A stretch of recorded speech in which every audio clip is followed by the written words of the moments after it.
राजस्थान विधानसभा चुनाव 2023 की सरगर्मियां अपने चरम पर हैं।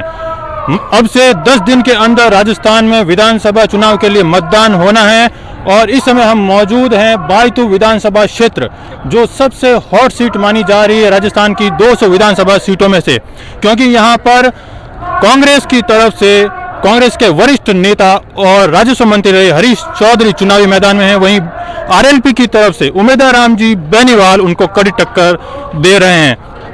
तो ये चुनाव जो है इस समय बायतू में बहुत क्लोज होने वाला है। यहाँ जितनी भी बातचीत हुई है ऑफ द कैमरा, जितने भी लोगों से यहाँ बातचीत हुई है, उनका ये कहना है और ये मानना है कि इस बार चुनाव में बहुत कड़ी टक्कर है। तो आइए हम जानने की कोशिश करते हैं वो कौन से मुद्दे हैं जो इस चुनाव को बहुत ही चुनौतीपूर्ण बना रहे हैं हरीश चौधरी जी के लिए। और इस समय आप जैसा कि देख रहे हैं पीछे बैकग्राउंड में, यहाँ जो बीजेपी के उम्मीदवार हैं बालाराम जी मूंड, उनके समर्थन में आज प्रधानमंत्री श्री नरेंद्र मोदी रैली भी कर रहे हैं। तो इस रैली के बाद कितना परिवर्तन जनमानस में आने वाला है और कौन से मुद्दे हैं जिनके आधार बनाकर बायतू की जनता इस बार मतदान करने वाली है। भाई साहब, आपका नाम? मेरा नाम मदन राजपुरोहित है। अच्छा, कहाँ से हैं आप? हम फरसों के पास फुलासर गांव है। अच्छा, तो इस बार अब प्रधानमंत्री मोदी रैली कर रहे हैं, बहुत बड़ी रैली दिख रही है, बहुत बड़ी मात्रा में यहाँ लोग आए हुए हैं। क्या परिवर्तन जनमानस में हो सकता है इस रैली के बाद? इस रैली के बाद में काफी, मोदी जी के आने के बाद में काफी असर पड़ेगा, फर्क पड़ेगा। लेकिन यहाँ पे अगर देखें तो पिछली बार ये कांग्रेस सरकार ने कोई विकास के नाम पर कोई चीज की नहीं। कहीं से आप देखो, किसी रोड से निकलो आप, रोड एकदम टूटी हुई पड़ी है, गाड़ी 1 नंबर 2 नंबर में चलती है। हम 100 किलोमीटर से दूर से आ रहे हैं, लेकिन हमने कहीं पर रोड के नाम नहीं देखी। इन्होंने घोषणाएं खूब की है, खूब इन्होंने लॉलीपॉप देने की कोशिश की है। गाय के नाम पर 40,000 रुपये, चिरंजीवी के नाम से इन्होंने, जैसे इलेक्शन नजदीक आई वैसे इन लोगों ने ये सारी घोषणाएं की है। 500 रुपये में सिलेंडर। तो आप पहले कहाँ गए थे? 5 साल आपके पास थे तो आपने ये चीजें पहले की होती तो कुछ पब्लिक को फायदा मिलता, लेकिन अभी पब्लिक को कोई फायदा मिलना है नहीं। लेकिन ये कर रहे हैं लोगों को, हमारी भाषा में जैसे कहते हैं, सिगलाने की कोशिश कर रहे हैं। वो इस तरह से ये कोशिशें कर रहे हैं, लेकिन अभी पब्लिक समझ चुकी है कि इनके ये लॉलीपॉप सक्सेस होने वाले नहीं है। हरीश जी चौधरी तो कह रहे हैं कि हमने हॉस्पिटल बनवाए हैं बहुत बड़ी मात्रा में, शिक्षा के लिए कुछ किया है। क्या स्थिति है बायतू में? शिक्षा की स्थिति सर, आप मीडिया वाले हैं, इतने लोग खड़े हैं, आप घूम रहे हैं, एक भी स्कूल में पूरे मास्टर बता दो कहीं भी, और जो है कर्मचारी उनको पूरा दबाव दे रखा है, कांग्रेस का प्रचार करो, पढ़ाई हो या नहीं हो तुम्हारे ऊपर कोई दबाव नहीं आएगा। चाहे ग्राम सेवक है, पटवारी है, बिजलीघर है, पुलिस है, सब प्रशासन को दबा के रखा है। जनता के धरातल पे कोई काम नहीं है। पढ़ाई के नाम में तो बिल्कुल जीरो है। हम कहते हैं इतनी स्कूलें बना दी, वो बना दी, लेकिन मास्टर कहाँ है? मास्टर के बगैर ड्राइवर नहीं होगा तो गाड़ी कौन चलाएगा?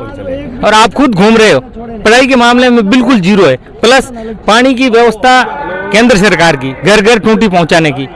जीएलआर पहले वसुंधरा राज में बने हुए थे, सिर्फ पाइपलाइन बिछानी थी, अभी तक पानी कहीं पहुंचा नहीं है। पाइपलाइन जहाँ जहाँ अपने सरपंचों ने बोला वहाँ पाइपलाइन गाड़ दी, बाकी जगह पाइपलाइन भी नहीं गाड़ी है। तो इस बार क्या स्थिति रहने वाली बायतू में? बायतू में हरीश चौधरी तीसरे नंबर पर जी। ये आप बहुत बड़ा दावा करें, हरीश चौधरी तीसरे नंबर? हाँ, तीसरे नंबर पर हरीश चौधरी, बिल्कुल हकीकत है। आप रोड पे देख लो, पढ़ाई पे देख लो, और 13,000 जो फसल का बीमा आता था वो बंद कर दिया, अनुदान राज्य सरकार वाले गेहूं बंद कर दिए। कहाँ है कोई चीज में? 100% धरातल पे कोई चीज है ही नहीं। 15 दिन में ऐसे सिलेंडर, गैस या वो पॉकेट बैठने से कुछ नहीं होगा। और बाकी नाम है जसाराम जी। हाँ, तो बायतू में अब हवा किस ओर चल रही है? बीजेपी चल रही है, आरएलपी ज्यादा है। हाँ। उम्मीदवार राम जी क्या जीत सकते हैं? अनुभव लागे दो पार्टी का अनुभव लागे। अच्छा, तो बायतू में हरीश जी चौधरी ने क्या क्या विकास किया है? कांग्रेस के एमएलए हैं, बहुत रैलियों में कह चुके हैं कि हमने चिकित्सा के क्षेत्र में हॉस्पिटल बनाए हैं, स्कूल को 12वीं तक बढ़ाया, इंग्लिश मीडियम कर दिया। ऐसा वाकई में हुआ है या हवाबाजी भी होया है? हैंगे नहीं होया, कटे होया है। और लाइट कमी है, पानी की कमी है, सब कमी है। और खाद्य सुरक्षा करने का नौ जोड़ देगा उसका, कोई काम नहीं, रोड नहीं बनी हुई है, ठीक है, कटे पाइपलाइन नहीं पुगी है, 40-50 घर है लगता। आप खेती बाड़ी करते हो? खेती बाड़ी करते हो। किसानों के लिए कुछ विधायक साहब ने किया है या नहीं किया है? किसने लेके कोई तहसील में कोई 2-4 स्कूल करा दी। एक मिनट बोलो। हाँ दूसरा कोई क्या खर्च सब न जोड़ दे, वो कर दे कुछ नहीं हुआ है। अच्छा, और क्या क्या दिक्कत आ रही है आपको? देखो लाइट है नहीं, पानी है नहीं, सब है, कमी है। अच्छा। कि नहीं है। और भाई साहब आप कहाँ से हैं? मैं पोखरण विधानसभा से। अच्छा, पोखरण से आप माननीय प्रधानमंत्री जी की रैली अटेंड करने आए हैं, तो ये जोश और जज्बा कहाँ से आता है मोदी जी के लिए? ये देशभक्ति का जज्बा है, देशभक्ति का जज्बा है। कैसे पैदा होता है? ऑटोमेटिक हो जाता है। अच्छा, तो अब मोदी जी यहाँ ये जनसभा कर रहे हैं, बहुत बड़ी जनसभा यहाँ दिख रही है, क्या बदलाव हो सकता है? क्या जनता मोदी जी के नाम पर वोट डालेगी या यहाँ की जो स्थानीय मुद्दे हैं उनके नाम पर वोट डालेगी? सर पहली तो बात यह है कि जब मोदी जी का नाम आता है तो उनके लिए नेशन फर्स्ट मुद्दा एक ही है, बाकी राजनीति सब अलग है। उन्होंने जो भारत माता के माथे से 370 जैसा जो कलंक हटाया है वो इतिहास में पहले कभी नहीं हुआ और ना ही कोई दूसरा कर पाता था। और जो ये हिंदू मुस्लिम का जो धर्म पे नाम पे झगड़ा जो 500 साल से चला रखा था वो खत्म माननीय मोदी जी ने किया है। भाई साहब सही बात कर रहे हैं, हिंदू मुस्लिम का जो झगड़ा है वो खत्म किया है। बिल्कुल सत्य है। कैसे? जैसे कि भारत के अंदर जो इतने सारे हिंदू हैं उनके लिए जो मंदिर बन रहा है, जो उसकी सबसे पहली प्राथमिकता है हिंदुओं के लिए। लेकिन कांग्रेस तो कह रही है कि ये जो मंदिर है सुप्रीम कोर्ट ने बनाया, मोदी जी का कोई योगदान नहीं है। तो कांग्रेस के कहने से क्या होता है? सर सुप्रीम कोर्ट भी पहले यही था और हमारे जो मुस्लिम भाई, हमारे जो हिंदू भाई, ये जो कौम के नाम पे झगड़ा हुआ, लाखों लोग जो बलिदान हुए, शहीद हुए, ये सब सुप्रीम कोर्ट भी यही था और सरकारें भी यही थी। यदि उनकी नीयत सही होती तो एक के पक्ष में फैसला कब का हो जाता। किसी भी बात बगैर कांग्रेस अभी बोल रही है ना सुप्रीम कोर्ट का फैसला है, तो कांग्रेस के समय में सुप्रीम कोर्ट कहाँ गया हुआ था? सुप्रीम कोर्ट नहीं जा गया, खुद की सरकार थी, सुप्रीम कोर्ट भी था ना, नहीं खोलवा सकती थी। कांग्रेस को खुलवाना चाहिए ना, और करना भी चाहिए था। ये काम पहले करना चाहिए, अभी जो हुआ है सबसे बड़ी बात तो वही है। ठीक है, तो ये मुद्दा जो है काफी अब रहेगा, प्रभावी रहेगा इस चुनाव में, जैसा कि आप प्रभावित रहेगा बहुत। जो हिंदू है और हिंदुस्तान के लिए जो चाहता है हर कोई बंदा, उसके लिए तो सबसे बेस्ट। हिंदू मुस्लिम सब एक है, हिंदू मुस्लिम सब यही सब देख रहे हैं विकास के बारे में। मुस्लिम भी बीजेपी के लिए वोट बिल्कुल 80% बिल्कुल डाल रहे हैं, इसमें कोई शक शोबर भी नहीं है। अच्छा, विकास भी है ना साथों साथ। देश का मतलब जो प्रगति हो रही है वो किसके लिए हो रही है? सब पब्लिक के लिए हो रही है, उसमें हिंदू मुस्लिम के क्या मामला है? विकास जो हो रहा है देश के लिए। अमित साहब टिकट बेच रहे हैं, जैसे कि बाड़मेर को आपको पता है प्रियंका चौधरी को टिकट नहीं दी, ये पता ही है। मेवाराम जैन और अमित शाह के 60 गांठ से ये टिकट कटी है प्रियंका चौधरी की, आपको भी पता है। आपको पता है? हाँ, ये परफेक्ट, हाँ वो कटी है। अब की बार बीजेपी बाड़मेर विधानसभा में 7 सीटें हारेगी, ये पक्का लिख के ले लो। आप बीजेपी के समर्थक हो, न्यूट्रल हो या कांग्रेस के हो? मैं बीजेपी का हूँ। जो आएगा ना विधानसभा में नहीं दूंगा बीजेपी को, प्रियंका को दूंगा। आगे जो सांसदों का होगा ना वोट, उनमें मैं बीजेपी को दूंगा। मैं पक्का कट्टर समर्थक हूँ। जैसा कि ये कह रहे हैं जो टिकट काटा गया या जो टिकट बंटवारा हुआ है, किस हद तक ये मुद्दा बीजेपी को नुकसान पहुंचा सकता है? अब देखो ऐसा है, वो पार्टी का शीर्ष नेतृत्व है, उनके बात है, हमारे उसी लेवल का नहीं है मामला। और नहीं लेकिन हम फिर भी उसमें चर्चा में तो है। करते हैं। हाँ, इसका हाजियाना पार्टी को जरूर भुगतना पड़ेगा, क्योंकि ये भी गंगाराम जी की पोती है और गंगाराम जी हमारे मारवाड़ के दादा माने जाते थे, और उनकी टिकट काटने में जो भूमिका सिर्फ नेतृत्व रहा, उसका हाजियाना बाड़मेर भुगतेगा। बाड़मेर भुगतेगा? बिल्कुल भुगतेगा। इसको मैं मानता हूँ, बिल्कुल मानता हूँ, क्योंकि जाट बाहुल्य है और जाट बाहुल्य उसमें गंगाराम जी की पोती की टिकट काटी, बहुत गलत किया गया। अच्छा, आप सब एक मुद्दा आया मंदिर का। अभी आपने कहा कि जाट बाहुल्य क्षेत्र है ये पूरा, तो जनता जाति धर्म के आधार पर वोट करेगी या रोजगार, शिक्षा, स्वास्थ्य का? आपको एक ही बात बताओ, जो ये राजनीतिक लोग, जो राजनीतिक पार्टियां हैं, ये भी जाति के समीकरण देख के टिकटें देती है। ये तो आपसे और हमसे कोई छिपी बात नहीं है। बाकी तो जाति और धर्म तो अब हिंदू मुस्लिम एक ही बाड़ी के सभी पौधे हैं, इसमें कोई ये तो लोगों ने, ब्राह्मणों ने अपनी दुकान चलाने के लिए ये चीजें बनाई, इसमें कोई मतलब नहीं है उसे। अच्छा, यहाँ एक कैंडिडेट है जिसकी चर्चा हो रही है इस समय, उम्मीदवार रामजी बेनीवाल आरएलपी की तरफ से काफी तगड़ी दावेदारी पेश कर रहे हैं। कितनी क्लोज ये अब रहने वाली है सीट? हम तो गुड़ामाला से बिलोंग करते हैं, हम यहाँ के बारे में कुछ नहीं कह सकते हैं। गुड़ामाला में के किस्सा मजबूत है और वो निकलेंगे। अच्छा, उमेदवार राम जी किस तरीके की चुनौती पेश कर सकते हैं? उमेदवार राम जी बहुत भले इंसान है, पार्टी को नहीं देख रहे हैं, तो मेरा उमेदवार राम जी बहुत सीधे सरल स्वभाव के और भले आदमी है। क्या ये सरल सीधा स्वभाव उमेदवार राम जी के पक्ष में जाएगा भाई तुम्हें? हाँ, उम्मीदवार राम जी बहुत ही मतलब साधारण लोगों के साथ बैठने वाले हैं और वो जीतेंगे 100%। और ये पूरा समीकरण डॉक्टर प्रियंका चौधरी के कारण ही बिगड़ा है और सभी हारेंगे, ये मैं गारंटी के साथ कहता हूँ। बीजेपी को नुकसान होगा पूरे बाड़मेर जिले के अंदर 7 विधानसभा सीटों के अंदर। अब आप मेरे को ये बताओ, 1 मिनट में आऊंगा आपके पास। इस समय देखो, इन्होंने कहा कि जाति धर्म, अभी जो जितने भी बातचीत हुई है, आप युवा हो, आपकी प्राथमिकताएं इस चुनाव में क्या रहने वाली हैं? किन मुद्दों को देखकर आप मतदान करने जाओगे? हम तो शिक्षा, रोजगार और धर्म सभी को साथ लेके, सतीश कौम को साथ लेके हम करेंगे। गंगाराम जी कोई एक जाट समाज के लिए नहीं है, उन्होंने सतीश कौम के लिए काम किया। आपको पता है 100 टन में 25 साल के लिए SST के लिए वो चीज वो हुई है ना, मतलब रिजर्वेशन, वो गंगाराम जी तब उनके समय हुई है, ये आपको भी पता है। अच्छा, मेरे को ये बताओ, रोजगार के क्षेत्र में भाई तुम्हें कितना परिवर्तन आया है? पिछले 5 साल में हरीश जी यहाँ के विधायक हैं, कांग्रेस की सरकार रही है, रोजगार जनरेट हो, युवाओं को रोजगार मिले, महिलाएं आगे बढ़े, इसके लिए क्या हुआ है? विकास तो हुआ, ऐसा नहीं बोल सकते कि विकास नहीं हुआ, पर अपराध भी साथ में हुआ। पर उम्मीदवार राम जी अच्छे हैं और मतलब हर आम आदमी से मिले जुल रहते हैं, उस कारण उम्मीदवार राम जी अब की बार आएंगे। उम्मीदवार राम जी ने एक बात कही थी कहीं सभा में कि यदि मैं जीतता हूँ तो जो MLA के लिए जो उनकी तनख्वाह आती है, सैलरी आती है, वो जनता को समर्पित कर देंगे। क्या आपको उनकी बात में दम लगता है? दम लगता है, वो करते भी हैं। अच्छा, उन्होंने कई बार समाज का मतलब भला भी किया है। वो राजनीति से उनका कोई लेना देना नहीं, वो ठीक है आगे जनता की सेवा के लिए आ रहे। राजनीतिक उनका कोई राजनीतिक चाल चलन उनके अंदर है ही नहीं। आपने बात की यहाँ पर जो अपराध की, किस तरीके का अपराध पिछले 5 सालों में बढ़ा है और उसके लिए आप किसे जिम्मेदार मानते हैं? हरीश चौधरी को जिम्मेदार मानते हैं, ठीक है। उसमें भी बड़ा कारण है कि यहाँ सिमरताराम प्रधान है, उनका लड़का भी पूरे उस मामला जो घटनाक्रम हुआ उसमें वो सबसे बड़ा इन्वॉल्व वही था। उसको बचाने के बाद में 2 एनकाउंटर हो जाते हैं, ये सब हरीश का ही काम है। और हरीश ने कुछ नहीं किया, स्थानीय लोगों को रिफाइनरी में एक भी नहीं है। अगर जो रिफाइनरी सबसे बड़ा मुद्दा हमारे यहाँ पे बेरोजगार जो भी है उनका एक ही रिफाइनरी, और रिफाइनरी में एक भी बंदा नहीं लगाया, स्थानीय को लगाया नहीं। और उसकी खुद की गाड़ी के अंदर जो लड़के रहते हैं ना, वो भी भाईतू के नहीं है। तो बता दो वो क्या चाहते हैं भाईतू के लिए? रोजगार देना तो वो 5 लोग गाड़ी में रखते हैं, उनको भाईतू को रोजगार देते हैं, वो 5 तो जाते, कोई कुछ नहीं किया है। मतलब ये कांग्रेस के कुशासन से वैसे ही ये हम सभी परेशान हैं। कांग्रेस ने किसानों के साथ वादा किया कि बीवी की, युवकों के साथ वादा किया कि जिन लोगों ने अपनी पुश्तैनी जमीन बेच के शहरों में कोचिंग की, उन लोगों का नंबर नहीं आया। डॉक्टर सर अशोक गहलोत की मिली भगत से 20-20 लाख रुपए में नौकरियां बेची गई। ये किसी से क्या छिपा हुआ है?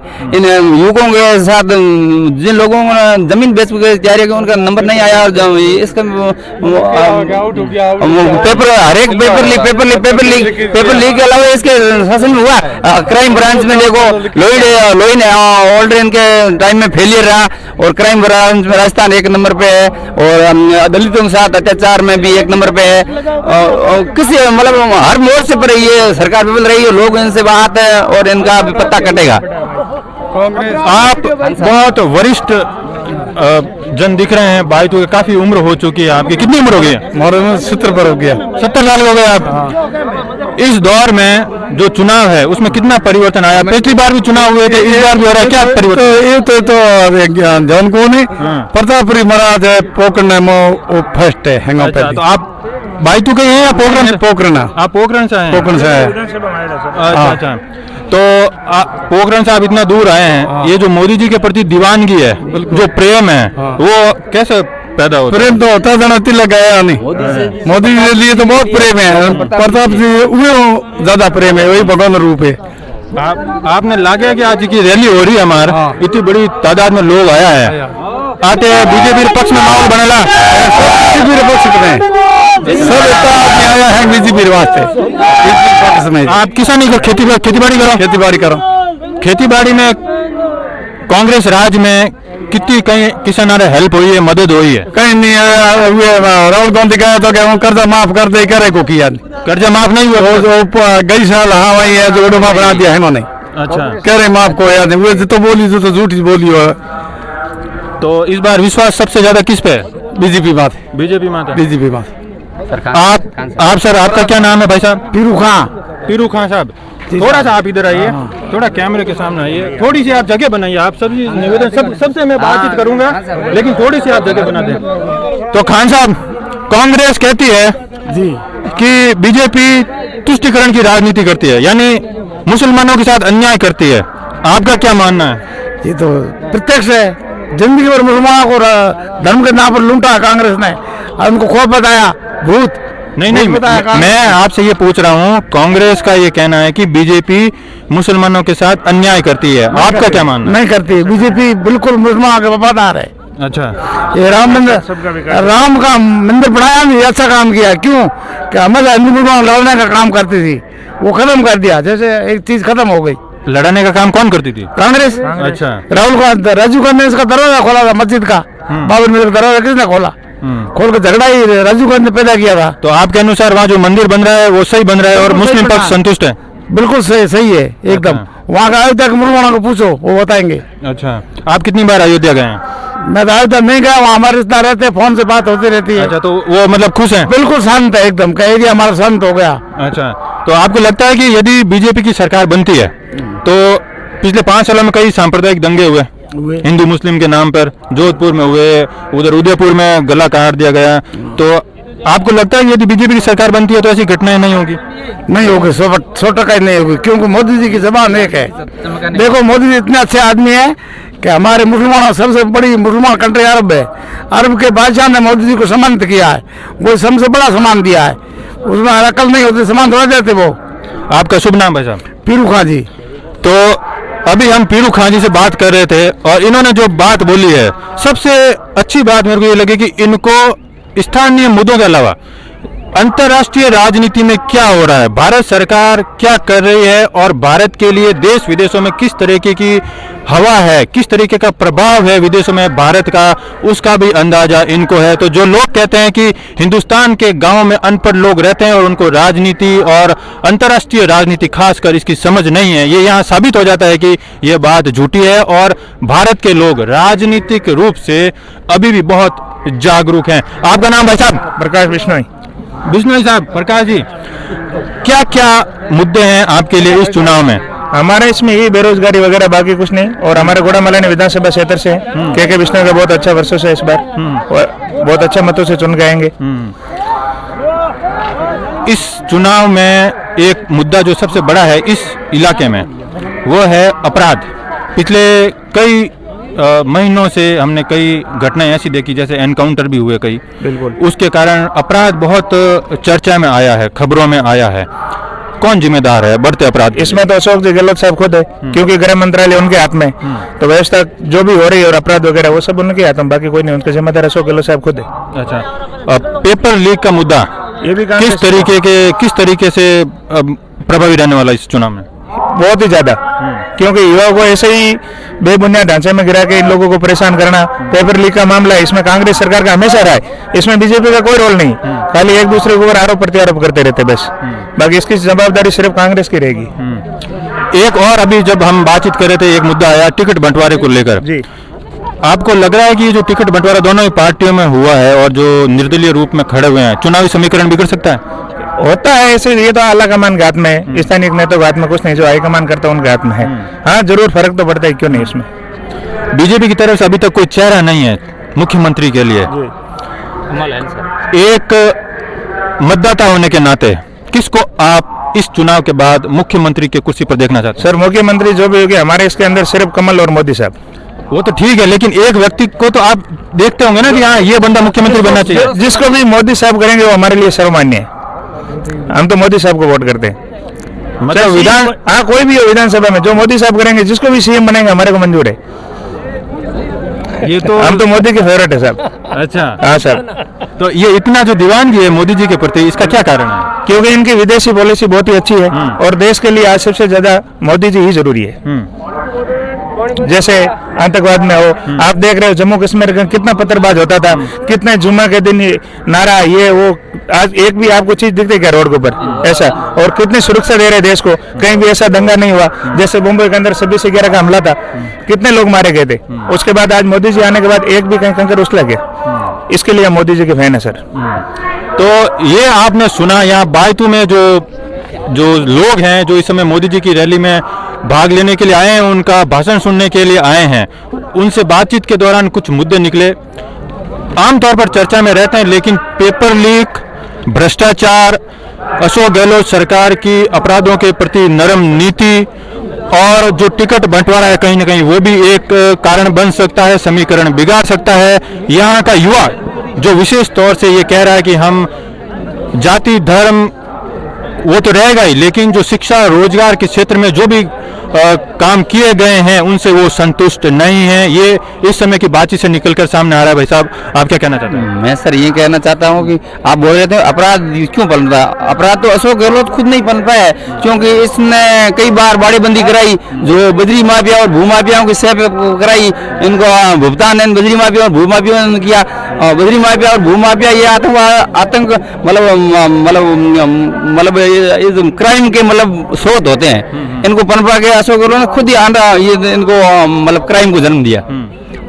इसके लिए यही अशोक गहलोत खुद ही दोषी है, इसका मंत्रालय भी इसी के पास है। चलो मैं आपसे एक सवाल पूछता हूँ, आप बीजेपी के समर्थक हैं? हाँ सर। ठीक है, यदि बीजेपी की सरकार बनती है, ठीक है, अभी 1-2 दिन में घोषणा पत्र आ जाएगा बीजेपी का, ठीक है, उस घोषणा पत्र में एक समर्थक होने के नाते आप क्या क्या मुद्दे देखना चाहेंगे? हम तो इस बाड़मेर क्षेत्र में तो जो हमारी नर्मदा नहर है ये अपने पूरे जो हमारे जितने भी जो विधानसभा क्षेत्र है सब में सिंचित पानी में होना चाहिए। बाकी जो बेरोजगार युवा है उनको मतलब जो ये रिफाइनरी बनी है इसके अंदर वैरिकता के आधार पर इनको नौकरी मिलनी चाहिए। अच्छा, तो अभी इसमें क्या दिक्कत आ रही है? अभी तो यहाँ पर कुछ लोग ठेकेदारी कर रहे हैं, वो तो आगे थड़ी भी डालने नहीं देते हैं। नौकरी तो कहाँ की बात है मिलने की, वो तो बिहार वालों को सस्तों को पकड़ते हैं, क्योंकि वो मतलब पेट पालने के लिए आए हुए। हमारे लोग तो मजदूर में काम नहीं करते हैं जितने वो अफसर काम करते हैं। अच्छा, और यहाँ के जो बड़े जो मतलब सांसद और जो विधायक जो पहुंच वाले हैं वो अपने हिसाब से रिमोट कंट्रोल घुमा रहे हैं। क्या नाम है आपका? कल्लाराम। कल्लाराम जी, कितनी उम्र होगी? 22 साल। 22 साल होगी। क्या करते हो? पढ़ाई करते हो? पढ़ाई में क्या ग्रेजुएशन कर रहे हो? बीए किया अभी। बीए कौन कौन सब्जेक्ट हैं? भूगोल और हिस्ट्री। अच्छा, रैली में आए हो? हाँ। मतदान कर रहे हो? हाँ। पहली बार? हाँ। पहली बार मतदान कर रहे हो? पहली बार। अच्छा, बड़े युवा वोटर हो आप, आपकी राय जाननी है मेरे को। रोजगार के क्षेत्र में पिछले 5 साल बायतू के लिए कैसे रहे? कांग्रेस सरकार में कुछ ऐसा नहीं रहा है। कुछ अच्छा नहीं रहा? नहीं। क्या क्या मुद्दे हैं आपके? हमारे शिक्षा, सबसे ज्यादा शिक्षा। तो शिक्षा के क्षेत्र में आप क्या चाहते हैं? हम एजुकेशन है, डिजिटल शिक्षा चाहते हैं। डिजिटल शिक्षा। स्कूलों में क्या क्या कमियां हैं, आपको क्या क्या दिक्कत है? हमारा इधर पूरी कमी है, स्टाफ की कमी है, बैठने के लिए भवन नहीं है और शिक्षकों की कमी है। कोरोना के बाद जो ये डिजिटल बोर्ड वगैरह लगे हैं, डिजिटल बोर्ड वगैरह कहीं लगे हैं स्कूलों में वगैरह? ये उमेद राम जी बेनीवाल ने अपने निजी कमाई से लगाए। अच्छा, उमेद राम जी ने अपनी निजी कमाई से बोर्ड लगाए हैं? उमेद राम जी अपने निजी कमाई से लगाए हैं, कम से कम 150 स्कूलों में लगाए। 150 स्कूलों में डिजिटल बोर्ड? हाँ, डिजिटल बोर्ड। अच्छा, हाँ। तो इस बार फिर क्या हवा किस तरफ है? फिर अभी बायतू में तो उमेद राम जी बेनीवाल की तरफ ही है। कितने वोटों से आप जीत की उम्मीद कर रहे हैं? 30-35 हजार। 30-35 हजार? 30-35 हजार भाई साहब कह रहे हैं उमेद राम जी जीत रहे हैं? सही है सर, सही है, बिल्कुल सही है, बिल्कुल। ऐसा क्या जादू कर दिया उमेद राम जी ने? अरे वो एक सरल स्वभाव के व्यक्ति है सर। अच्छा, बिल्कुल। और क्या है? और कुछ काम तो क्या होगा? आरएलपी जीतेगी, काम क्या? उनके पास कुछ, वो जीते नहीं तो काम क्या करेंगे? वो फर्स्ट बार तो एमएलए बनेंगे ना। ये तो कह रहे हैं कि डिजिटल बोर्ड लगा दी स्कूलों में। अरे डिजिटल लगाया, बाकायदा लगाया सर, बिल्कुल लगाया, उनकी निजी पैसे से लगाया, बिल्कुल निजी कमाई से लगाया सर। उन्होंने अच्छा काम किया है, ठीक है ना। खुद के पैसों से स्कूलों में आम लोगों में उन्होंने अच्छी पेट बनाई है और उसी पेट के आधार पे लोग उनको वोट दे रहे हैं। अच्छा, ठीक है ना। और अगर उमेद राम जी बन गए विधायक तो अच्छी बात है ना। किस प्रकार का परिवर्तन आ जाएगा? अब देखो वो तो देखो रोड के क्षेत्र में वो अच्छा काम करेंगे। अब आप एक बात बताओ, उन्होंने अपने खुद के पैसे से भामाशाह के रूप में स्कूलों में अगर इतना परिवर्तन किया है तो उनसे बड़ी आशा लगा के बैठे, वो तो अच्छा ही करेंगे, बुरा क्यों करेंगे भाई? आप भी सोचो कि अच्छा करेंगे, वो बुरा थोड़ी करेंगे किसी का है? अब बच्चा जन्मता आप 10वीं बच्चा पढ़ रहे, आप कैसे बोलोगे कि ये कौन से क्षेत्र में कैरियर बनेगा? अब हम कैसे कह सकते हैं आप और क्या करेंगे?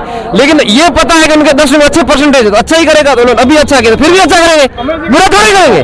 तो आप भी तो बताओ ना, आप कैसे बताओ कि कल मोदी क्या करेंगे? आप नहीं बता सकते, नहीं बता सकते ना। कल मोदी जी क्या करेंगे आप भी नहीं बता सकते हो। अब कल आप क्या करोगे आप भी नहीं बता, हम ये नहीं बता सकते कि उमेश जी आगे क्या करेंगे, लेकिन उमेश जी अच्छा करेंगे ये हमारा विश्वास है। अच्छा, इस बार हरीश जी चौधरी का क्या स्थिति होने वाली है? बिल्कुल जीरो है,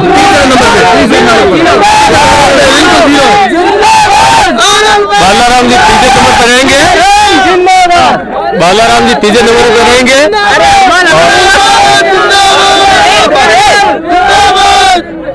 हनुमान जी के नेतृत्व काम करते हैं। अच्छा, हाँ। अब इसके बाद लोकसभा होने वाला है, लोकसभा चुनाव मोदी जी को जाएगा या आरएलपी को जाएगा? वो तो वक्त आरएलपी को जाएगा, आगे मोदी जी के, आगे मोदी जी के, आगे मोदी। लेकिन विधानसभा में आरएलपी, विधानसभा उम्मीदवार समाजवादी। तो ये आपने देखा यहाँ पर जो मोदी जी की रैली है, यहाँ जो मुद्दे सामने आए हैं उसमें राम मंदिर का मुद्दा कई लोगों ने बताया प्रभावी रहेगा इस चुनाव में। शिक्षा और रोजगार के क्षेत्र में यहाँ की स्थिति ठीक नहीं है। लोगों का कहना है कि कांग्रेस सरकार ने इन क्षेत्रों में कोई काम नहीं किया है। वहीं अपराध के मामले में भी बायतू काफी आगे बढ़ा है, काफी चर्चा में रहा है देश में और राजस्थान में भी। तो ये मुद्दे हैं जो राजस्थान की जनता और युवाओं के लिए बहुत दिमाग में रहने वाले हैं जब मतदान होगा। आपकी क्या राय है? सर राजस्थान में तो कांग्रेस ही आएगी, वापस रिपीट होगी। और बाईतू में आरएलपी और कांग्रेस के बीच में मतदान ज्यादा हो गए। और अब आरएलपी और कांग्रेस में कौन जीतेगा वो पहले पता नहीं है बाकी। और राजस्थान में जितना कांग्रेस ने काम किया, अशोक गहलोत जैसा सीएम राजस्थान में और कोई आ नहीं सकता। क्या करते हो आप? मैं स्टडी करता हूँ। तो हमें कांग्रेस सरकार में जो मतलब योजनाएं निकली है, जो बैकवर्ड लोग है, जो पढ़ने लिखने वाले लोग हैं, उनके लिए कांग्रेस सरकार हित में, बच्चों के हित में काम कर रही है। आप किस चीज की पढ़ाई करते हो?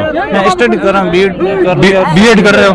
मेरा एक सेकंड ये मैं सबसे बात करूंगा, 2 मिनट आप शांति रखो। इस समय पिछले 5 सालों में हमने ये देखा है पेपर लीक बहुत हुए, ठीक है, और शिक्षा के क्षेत्र में उतनी प्रगति नहीं हुई जितनी उम्मीद थी। कुछ कोरोना के कारण भी सरकार का समय चला गया। तो आप एक विद्यार्थी होने के नाते इस सरकार को कैसे देखते हो? इस सरकार में पेपर लीक हुए हैं, वो थोड़ी बहुत कोई भी सरकार नहीं चाहती कि हमारे राज्य में पेपर लीक हो। ऐसा कोई सरकार अपनी छवि खराब नहीं करना चाहती है। उस नजरिए से पेपर लीक हुए, इस मामले में कांग्रेस सरकार के लोगों का भी हाथ है, बीजेपी के लोगों का भी हाथ है। परंतु भाजपा ने जो काम कर रहे हैं ना, वो एक भी काम अच्छा नहीं है। हमें 2017 मोदी जी आए थे तब बोला था कि हम काला धन लाके वापस हर जनता के अकाउंट में 15 लाख डाल देंगे। 15 लाख एक आदमी के लिए खाते नहीं है। एक मिनट शांति बना कर रखो, आप शांति बना कर रखो। पहले मैं मेरी बातें रखूँ, बाद में आप रख देना। मैं सबसे बात करूँ, मैं आपको 10-15 बातें बताऊंगा बीजेपी सरकार की, बाद में आप रख लेना। नरेंद्र मोदी जी आए थे कि हम 15 लाख डालेंगे काला धन लाके, एक भी नहीं डाला था। और वसुंधरा राजे का खास दोस्त वो विजय माल्या, ललित मोदी, मेहुल चौकसी का प्रसार नरेंद्र मोदी भी कर चुके कई बार। और ललित मोदी अधिकारियों को भी गालियां देते थे। और वो अपना स्विट्जरलैंड में अपना घर बनाता है, जो स्विट्जरलैंड के राष्ट्रपति पीएम का भी घर नहीं है और उनका है। और अभी गजेंद्र सिंह जी शेखावत ने बयान दिया कि राजस्थान की बेटियां सुरक्षित नहीं है। हमारी बहन बेटियां जो आउट ऑफ कंट्री में जा करके ब्रांच मेडल लेके आती है। पहलवान बेटे थे, वो बहुत भारत में चर्चित मुद्दा रहा था। 4 महीने तक दिल्ली के जंतर मंतर देखने उनकी कार्रवाई नहीं की थी। सिंह की 4 कार्य शुरू करते हैं और उसके बाद और भी कई बीजेपी के मुद्दे हैं। एक मुद्दा आपको बता दें कि मान लो बोलो मुद्दे थे भाई, एक तो एक विजय माल्या वाला मेहुल वाला ये। और बाकी जैसे मान लो कोई नेता एक नए विधानसभा भवन का संसद भवन का उद्घाटन हुआ था, उसमें बोल रहे अमृत भवन अमृत काल हो रहा है।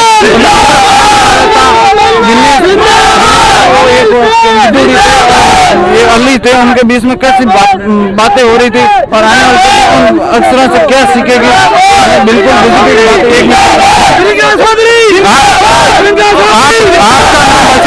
जी।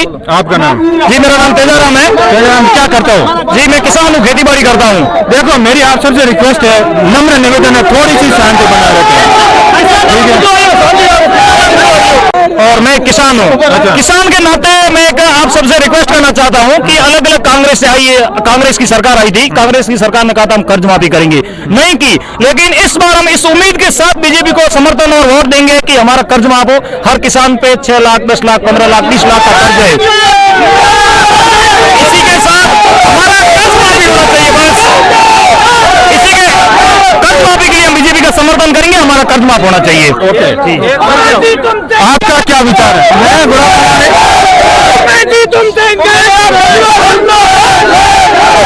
मैं घोड़ामलानी विधानसभा से रूपाराम मामू। हमें दोनों पार्टियों से विश्वास हो चुका है। राष्ट्रीय लोकतांत्रिक पार्टी हरमान बेनीवाल वो हमारे नेता है, हम उसको मजबूत करेंगे, तभी विकास होगा। दोनों पार्टियां भ्रष्ट है, कोई काम नहीं करती है।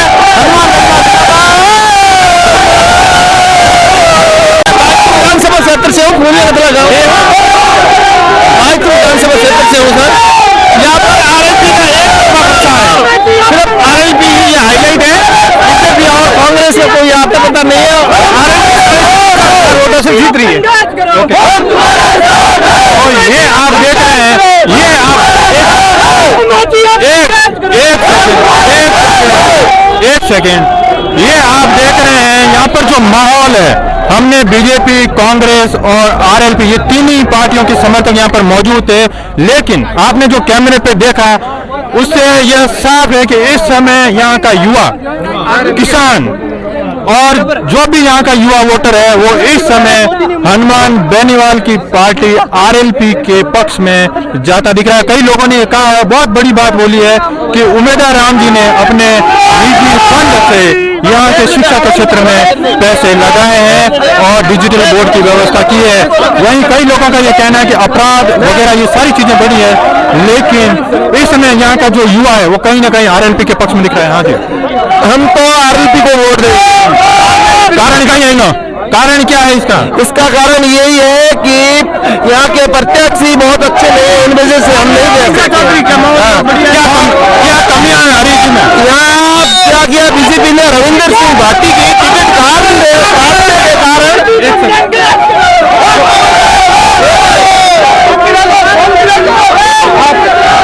यहाँ पे रविंदर सिंह भाटी की टिकट काटने की वजह से हम आरएलपी को वोट देंगे। तो शिव विधानसभा, हाँ वो हमारे भाई है, उनको टिकट काटा। एक सेकंड, शिव विधानसभा का असर यहाँ बात में भी पड़ेगा? हाँ तो वो तो पड़ेगा, वो हमारा भाई है, इन्होंने बीजेपी वालों ने टिकट काटा, इन वजह से हम देंगे आरएलपी को वोट। तो क्या रविंदर सिंह भाटी और आरएलपी का गठबंधन हो चुका है क्या? ये होया तो नहीं है, लेकिन हम निर्दलीय है। तो आपकी बात से तो ये लग रहा है कि कहीं ना कहीं रविंदर सिंह भाटी और आरएलपी हनुमान बेनीवाल में बात बन चुकी है। वो पहले क्या है, बीजेपी वालों ने सूटियां बना के रखा है, इन वजह से वो क्या टिकट नहीं मिली, इनकी काट दी गई है। पहले पता नहीं था हनुमान जी के पास और रविंदर सिंह टिकट लेके आ जाते।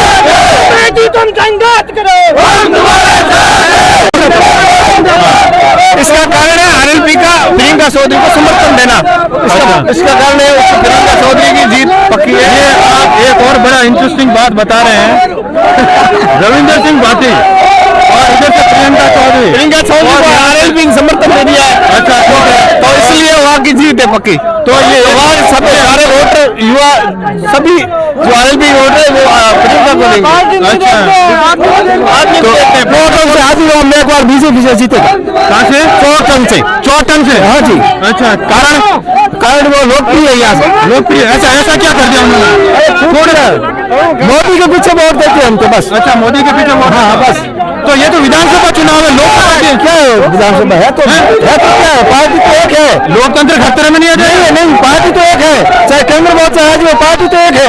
लेकिन आपका विकास तो उसके पीछे हो जाएगा विधायक तरुण राय कांगा को बना देंगे, विधायक तरुण राय कांगा को बना देंगे। तो ये मैनीवाल और वहाँ से तरुण राय कांगा, जैसलमेर से अभी से वैसे आरएलपी होगा। आप यहाँ बायतू गई हो? हम बायतू से हैं। अच्छा, तो अभी हमने देखा सिर्फ ये बायतू विधानसभा की स्थिति हम जानने आए थे, और बायतू की जनता इतनी सक्रिय है राजनीति में, जिसके कारण हमारे बाड़मेर का भी अंदाजा हो गया चौटन में क्या होने वाला है, सीयू में क्या राजनीतिक समीकरण बन रहे हैं, और उसका असर बायतू बाड़मेर इन सब क्षेत्रों में कैसे हो रहा है, इस पूरी की पूरी जानकारी सिर्फ हमें केवल बायतू में ही मिल गई। तो ये बताता है कि बायतू का युवा, बायतू का किसान, बायतू का 36 कौम का आदमी किस तरीके से राजनीतिक समझ रखता है। ये रैली यहाँ पर प्रधानमंत्री जी की हो रही है, लोगों का कहना है कि इसका असर उतना नहीं होगा, यहाँ के जो मुद्दे हैं वो प्रभावी रहेंगे। कैमरामैन पंकज के साथ